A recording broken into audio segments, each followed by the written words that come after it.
Mau edit video raksasa seperti ini? Saksikan tutorialnya setelah intro berikut.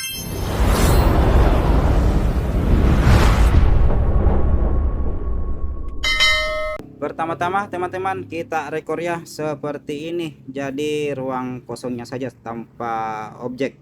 Kemudian ada objeknya ya, melompat seperti ini teman-teman, atau bagaimana teman-teman berkreasi. Saya sampaikan lagi, untuk rekornya ini harus pakai tripod ya, agar videonya tidak goyang. Oke teman-teman, kita lanjut ke aplikasinya. Oke teman-teman, kita lanjut ke aplikasi CapCut-nya. Jadi saya sampaikan lagi teman-teman, aplikasi CapCut yang saya pakai ini aplikasi CapCut gratis ya, yang di download di browser. Bagi teman-teman yang mau linknya, boleh ditulis di kolom komentar ya, nanti linknya saya kirimkan.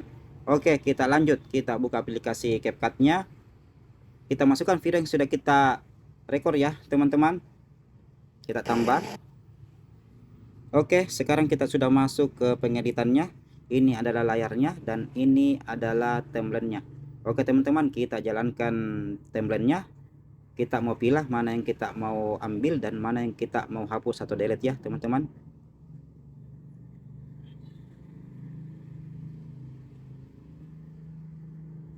Oke, di sini kita tekan timeline-nya teman-teman, kemudian kita bagi. Oke, kita jalankan lagi. Di sini kita tekan timeline-nya, kita bagi, yang ini kita buang ya. Ini kita buang atau hapus. Oke, kita jalankan lagi. Oke, kita tekan lagi timeline-nya, kita bagi, yang ini kita hapus atau delete. Kemudian yang ruang kosongnya ini teman-teman kita tekan, kemudian kita jadikan overlay.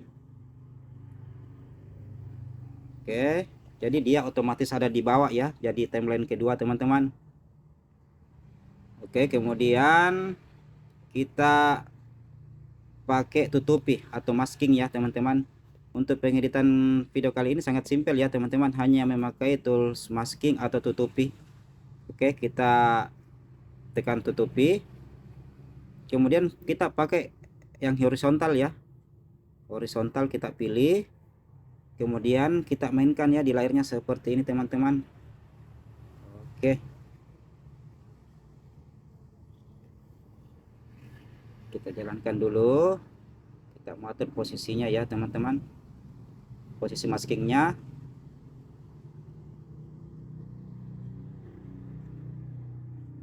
Oke, kemudian tanda centang. Kita coba dulu ya teman-teman. Jadi video kali ini seolah-olah ini raksasa melompat rumah ya teman-teman, hanya memakai tools masking. Jadi sebenarnya ini teman-teman ada beberapa cara untuk edit video seperti ini, tapi ini adalah salah satu caranya ya teman-teman. Di lain waktu lagi saya akan sampaikan cara yang satunya itu seperti apa. Oke, pada saat melompat seperti ini kita lihat posisi kakinya ya teman-teman, seperti itu. Kemudian timeline tanpa objeknya ini kita tekan, kita bagi, kemudian kita hapus teman-teman. Oke, kita coba dulu ya bagaimana hasilnya teman-teman. Oke, saya kira sudah berhasil ya untuk pengeditan kali ini. Tentu sangat simpel. Kalau ada pertanyaan dari teman-teman boleh ditulis di kolom komentar ya. Jangan lupa teman-teman like, komen, subscribe dan share ya demi perkembangan channel saya ini. Jangan lupa kita ekspor. Semoga bermanfaat.